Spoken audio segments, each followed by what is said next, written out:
Well, welcome back. We're continuing to work in Chapter 6 in the Yoga of Divine Works, the ascent of the sacrifice to the works of love, the works of life. Sri Aurobindo sat down 3 categories of the nature of the sacrifice that he's been going through, developing page after page, paragraph after paragraph. The first element, first category, is the nature of the act of the adoration that we offer to the divine. The second is the symbolic form of the act. And the third is the feeling of oneness, the inner component, as the fruit of that adoration. So, in the last few paragraphs that we were reading last week, he was describing the powerful emergence of the psyche, which leads to a greater union with the universe, with the cosmic being, that aspect of the all as it manifests. And the third would be the step into the transcendental power of the Supreme that enforces this experience of unity in the form. So now we're ready to take up what he would call the last category of works. Into the third and last category of the works of sacrifice can be gathered all that is directly proper to the yoga of works. For here is its direct field of effectuation and major province. It covers the entire range of life's more visible activities. Under it fall the multiform energies of the will to life, throwing itself outward to make the most of material existence. It is here that an ascetic or otherworldly spirituality feels an insurmountable denial of the truth which it seeks after, and is compelled to turn away from terrestrial existence, rejecting it as forever the dark playground of an incurable ignorance. You'll recall that as Sri Aurobindo opens The Life Divine, Chapter 2, the 2 negations, the materialist denial, and Chapter 3, the 2 negations, the refusal of the ascetic, each closeting the precious part of existence that they will adhere to and excluding the other. So, life might be rambunctious, and so it's problematic to those with an ascetic turn, and yet our victory there is quite limited if we do force the renunciation of life. Yet, it is precisely these activities that are claimed for a spiritual conquest and divine transformation by the integral yoga. So in other words, Sri Aurobindo and those of us who join in the effort at an integral yoga, a yoga that integrates all the beings, saying stuff and nonsense. We're not going to deny the world.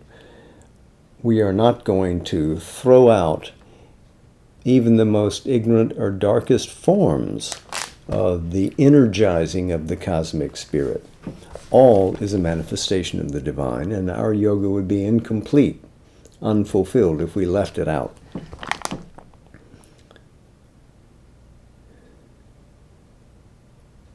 Abandoned altogether by the more ascetic disciplines, accepted by others only as a field of temporary ordeal or a momentary, superficial, and ambiguous play of the concealed spirit, this existence is fully embraced and welcomed by the integral seeker as a field of fulfillment, a field for divine works, a field of the total self-discovery of the concealed and indwelling spirit.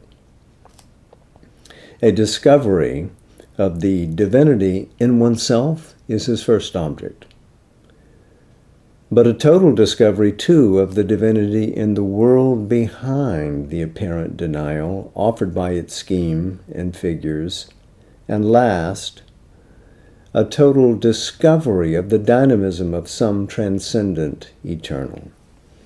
For by its descent, this world and self will be empowered to break their disguising envelopes and become divine in revealing form and manifesting process, as they now are secretly in their hidden essence.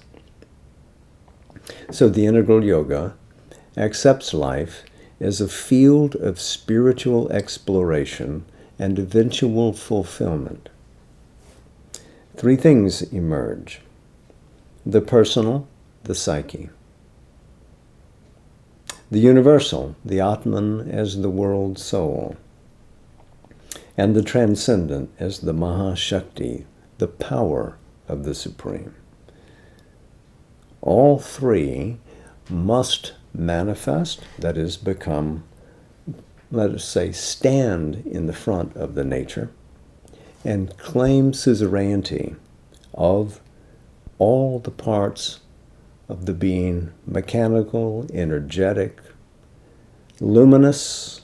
All must become one being, integrated. This object of the integral yoga must be accepted wholly by those who follow it. But the acceptance must not be in ignorance of the immense stumbling blocks that lie in the way of the achievement.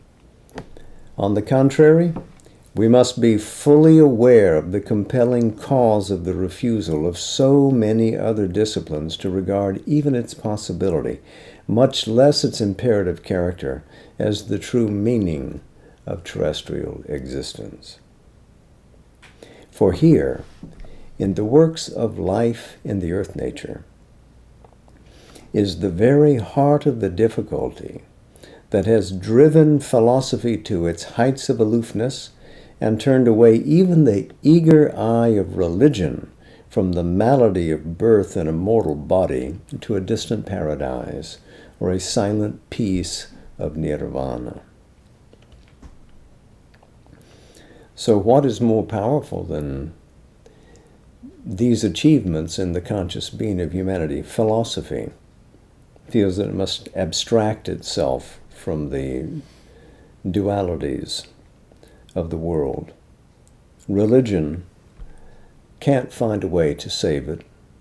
Even the practical psychology of those who turn inwards to find the pure essence of consciousness and leave the forms behind can't find a means by which to discover that same spiritual essence in the outward world. It might be there, it might be hidden, but undiscoverable, and even if discoverable, not actionable. A way of pure knowledge is comparatively straightforward and easy to the tread of the seeker, in spite of our mental limitations and the pitfalls of the ignorance. A way of pure love, although it has its stumbling blocks and its sufferings and trials, can in comparison be as easy as the winging of a bird through the free azure.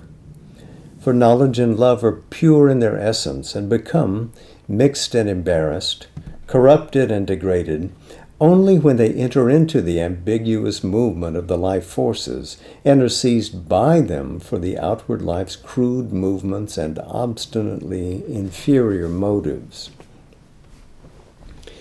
So, heart opened, mind without the lid above, unwalled in its vistas, can work easily until they come into contact with the life force, which wants to use this greater brilliance and this firm and powerful emotional movement for its own satisfaction.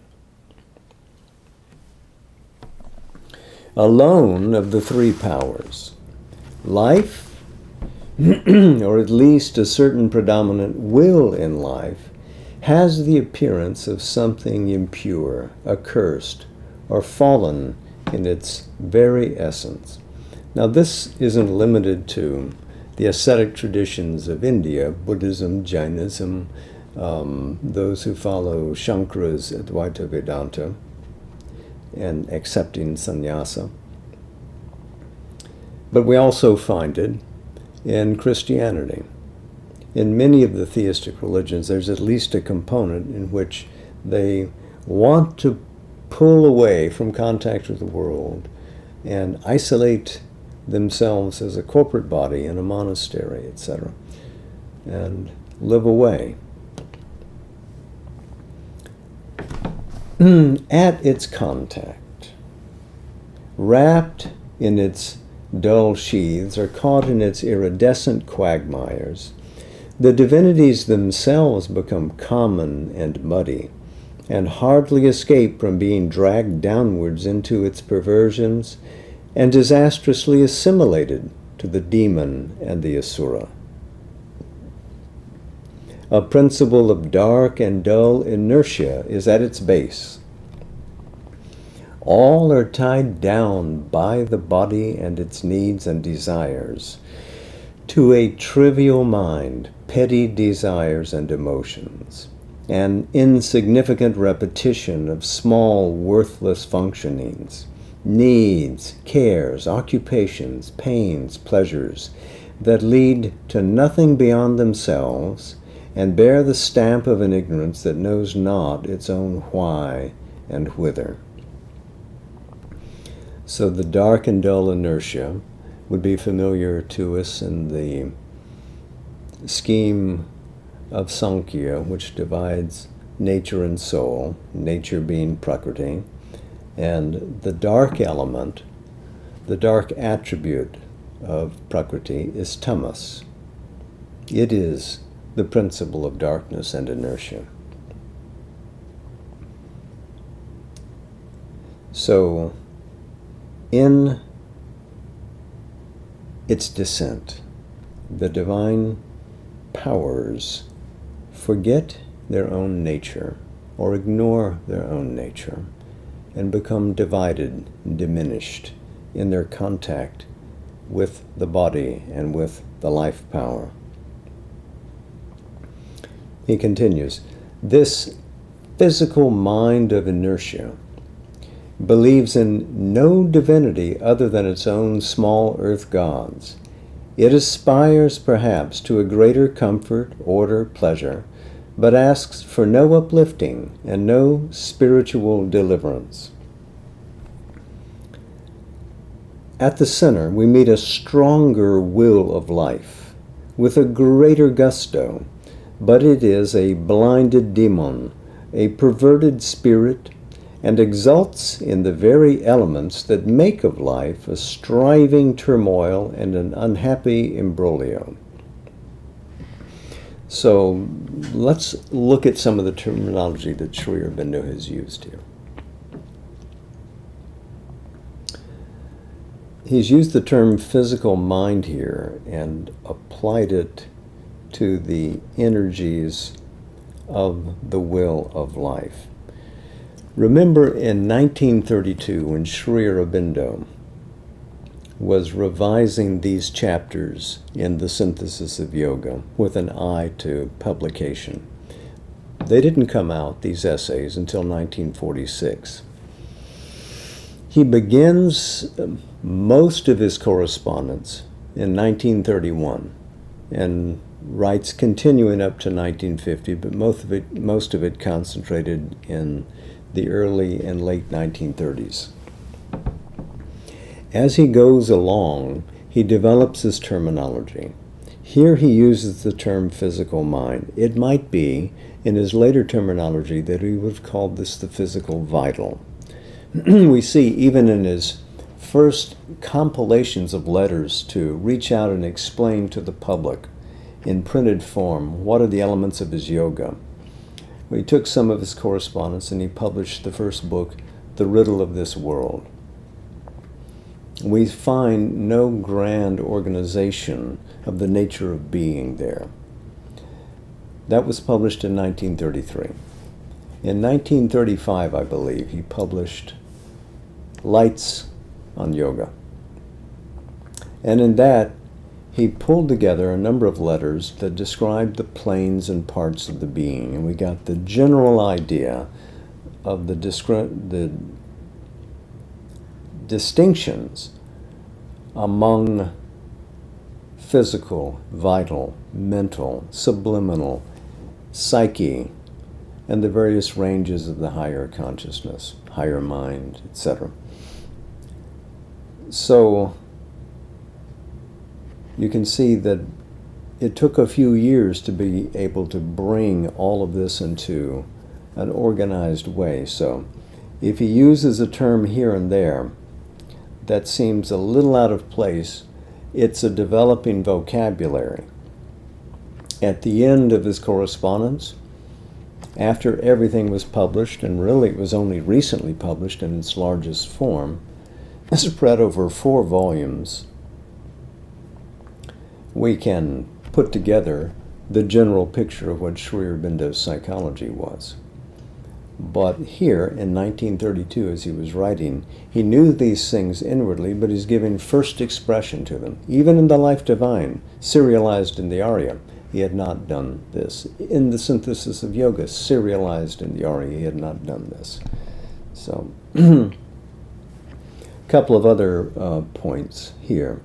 The term demon here, it's not the demon, D-E-M-O-N, of later usage, which is a devil, but here the demon is a spirit who exists between the empyrean of heaven and the solid earth below. So it's a sort of being that wanders between, but is naturally spiritual in its core. You might find it to be generally equatable with the term genius, as in the genius of the spot, genius loci. So he continues now, it is a soul of human or titanic desire, clinging to the garish color, disordered poetry, violent tragedy or stirring melodrama of this mixed flux of good and evil, joy and sorrow, light and darkness, heady rapture and bitter torture. So this is the sort of stuff that will bring you a huge cinematic or Broadway success. But that is the general appetite of humanity. This is where most of humanity dwells, right there. And he calls it, at the center, we meet a stronger will of life. But this is not the refined spiritual part of our nature. As he says, it's a blinded demon, a perverted spirit that exalts so. So this, if above the principle of dark and dull inertia describes tamas, this here would describe the field of rajas. And back to the nature of the spirit that loves it. It loves these things and would have more and more of them, or even when it suffers and cries out against them, can accept or joy in nothing else. It hates and revolts against higher things, and in its fury would trample, tear, or crucify any diviner power that has the presumption to offer to make life pure, luminous, and happy, and snatch from its lips the fiery brew of that exciting mixture. We don't want to let it go. Another will in life there is, that is ready to follow the ameliorating ideal mind, and is allured by its offer to extract some harmony, beauty, light, nobler order out of life. But this is a smaller part of the vital nature and can be easily overpowered by its more violent or darker, duller yoke comrades. Nor does it readily lend itself to a call higher than that of the mind, unless that call defeats itself, as religion usually does, by lowering its demand to conditions more intelligible to our obscure vital nature. So this again would be an element of sattva. So if above, we would be talking about the physical, vital, inert in its nature, and the gusto of life, meaning that middle range of vitality, where it's wanting to devour and eat everything up that it can grasp. This would be the mental vital, but it's a smaller part of the being. Sri Aurobindo is not here constructing that very detailed picture of the inner workings of the cosmos and of the human, because microcosm is macrocosm, yes, that he depicts in the Life Divine. He's giving a general essay here.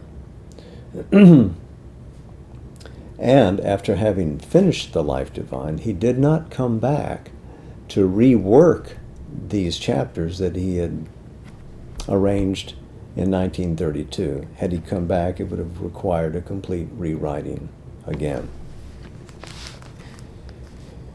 So, all these forces the spiritual seeker grows aware of in himself and finds all around him, and has to struggle and combat incessantly to be rid of their grip and dislodge the long-entrenched mastery they have exercised over his own being as over the environing human existence.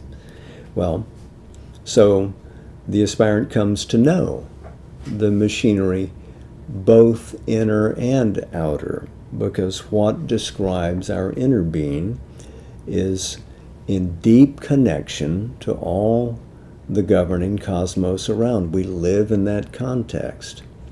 And so what we find in ourselves is out there too. It's as if the cosmological constant of Einstein is present in the inner workings of the world as well.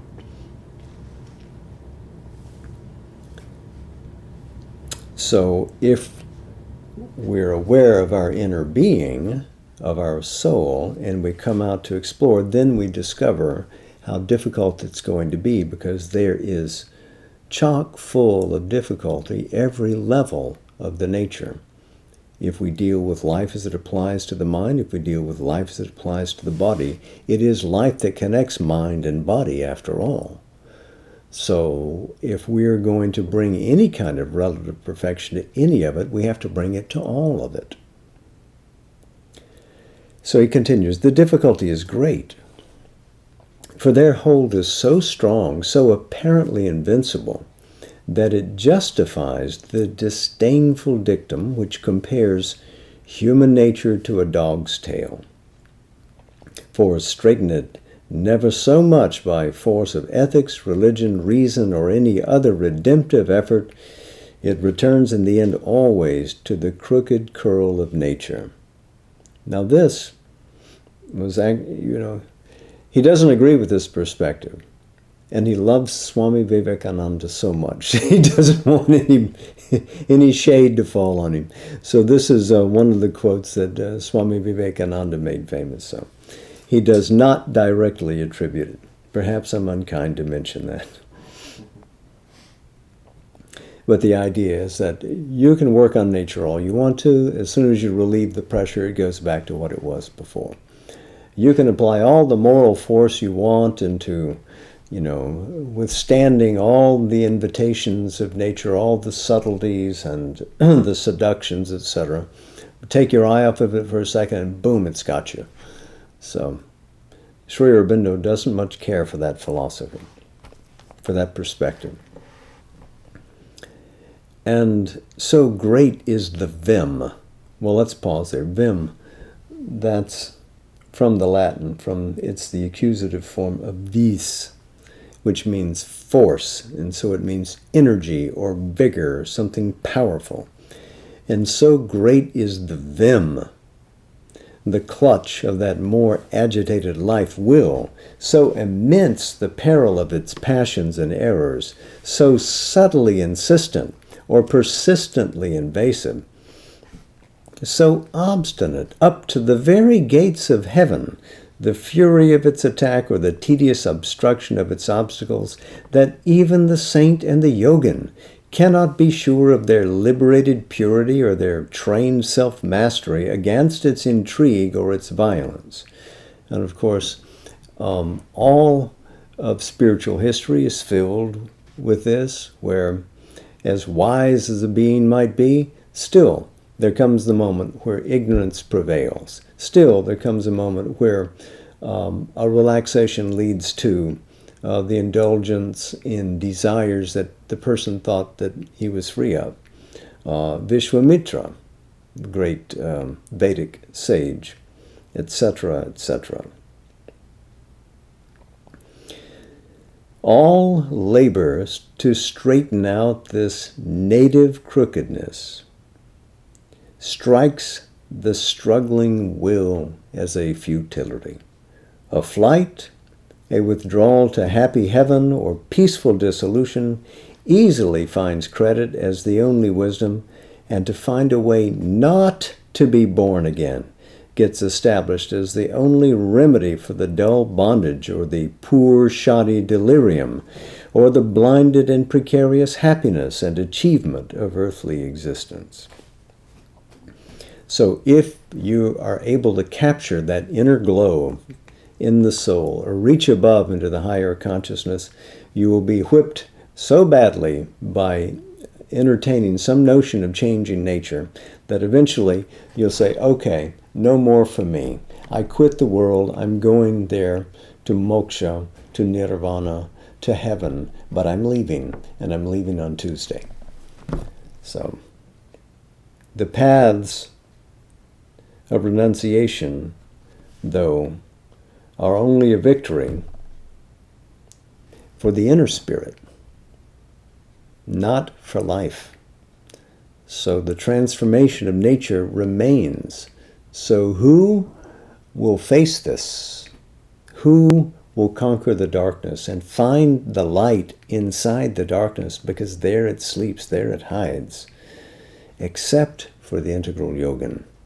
By whatever name, it's that spirit who insists on marrying all reality into one that will achieve. So, these sections in this chapter aren't conveniently divided. The asterisks that separate one section from another are too long for one evening and perhaps too short for 2 evenings. So I apologize. I think still that we should put our bookmark here, and we'll continue next week with a longer section. And we can read from Savitri.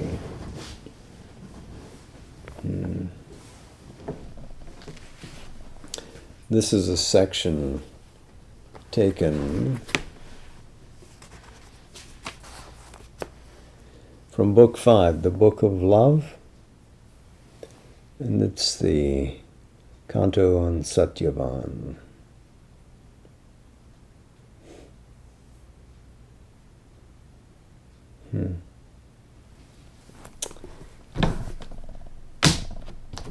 Let's begin on page 397.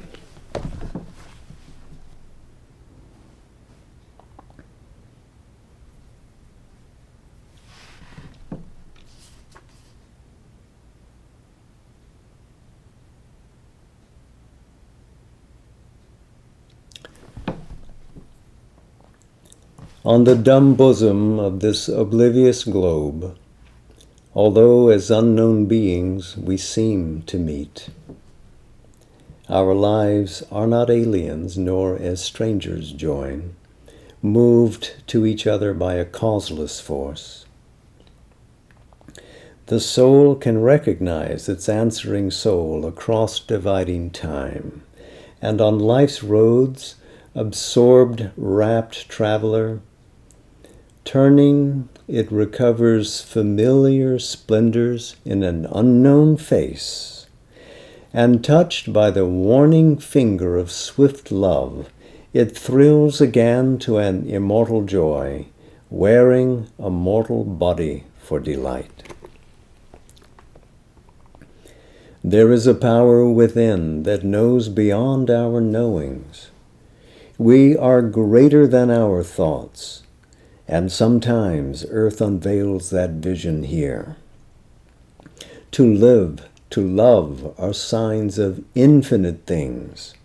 Love is a glory from eternity's spheres.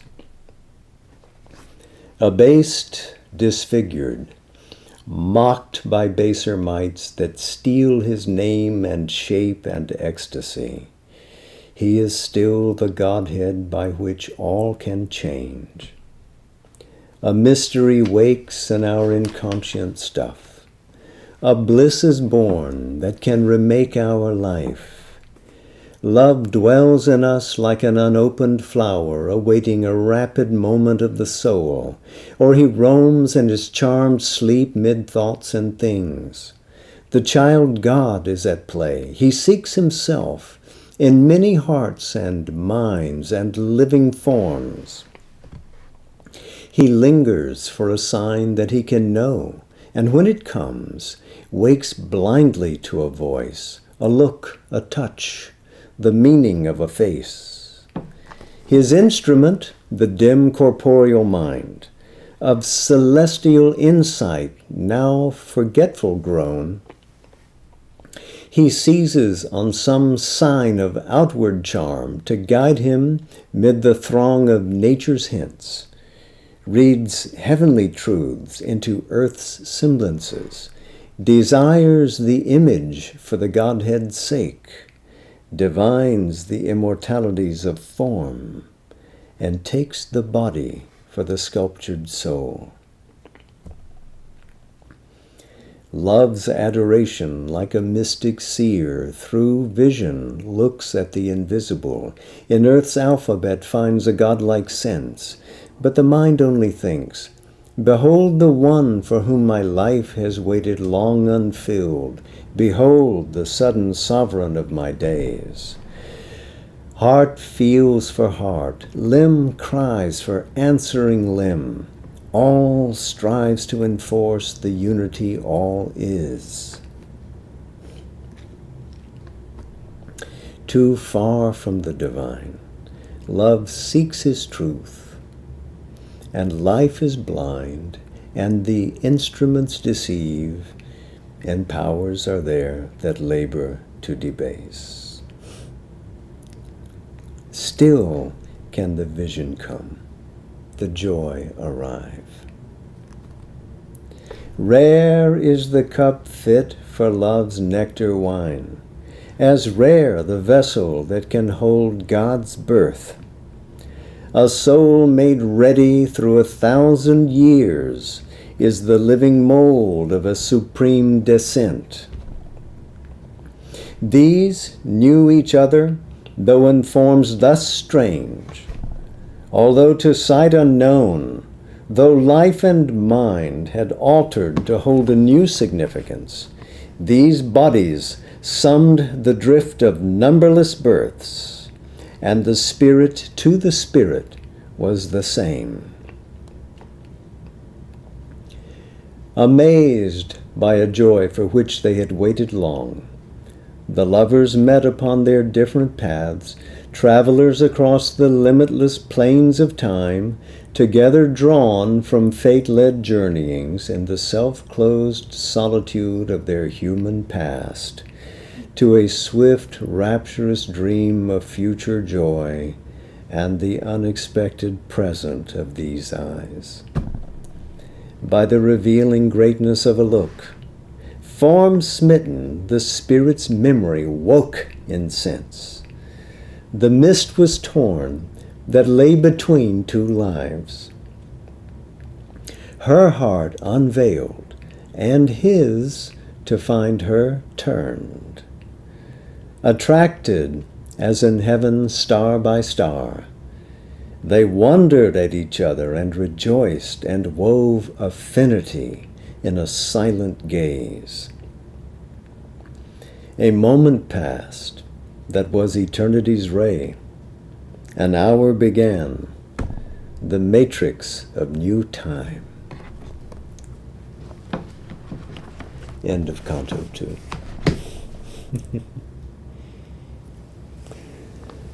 What magnificent poetry.